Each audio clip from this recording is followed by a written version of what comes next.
We hold these truths to be self-evident.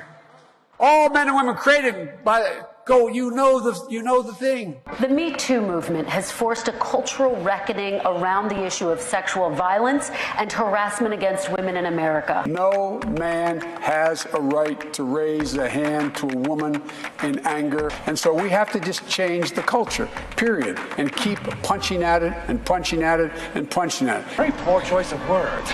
We have this notion that somehow if you're poor, you cannot do it. Poor kids are just as bright and just as talented as white kids, wealthy kids, black kids, Asian kids. No, I really mean it, but think how we think about it.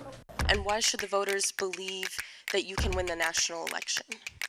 I was a Democratic caucus. You ever been to a caucus?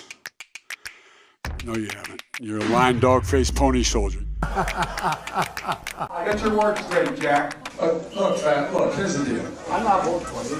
Well, I knew you weren't, man. You think I thought you'd stand up and vote for me? You're too old to vote for me. I'm not sedentary. I get up and no, let him go. Let him go. Look, the reason I'm running is because I've been around a long time and I know more than most people know.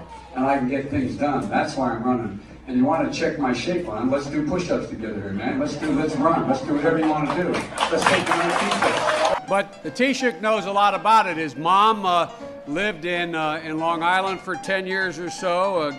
God rest her soul. And although your mom's still alive as your dad passed.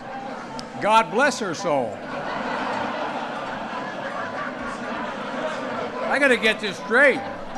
Play the radio. Make sure make sure you have the record player on at night. Corn Pop was a bad dude, and he ran a bunch of bad boys.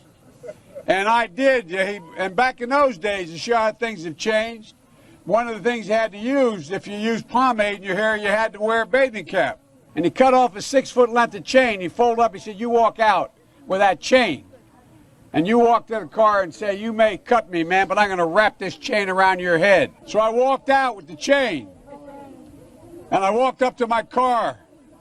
And in those days, you used to remember the straight razor. You'd bang them on the curb, get them rusty, put them in the rain barrel, get them rusty. And it get hot. I got hairy legs that turn,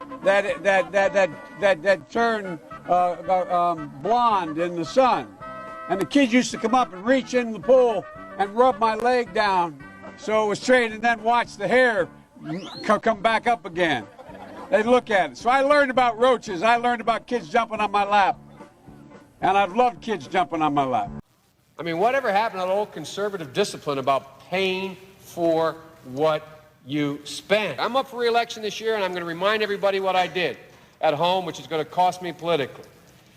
When I argued that we should freeze federal spending, I meant Social Security as well. I meant Medicare and Medicaid. I meant veterans benefits. I meant every single solitary thing in the government.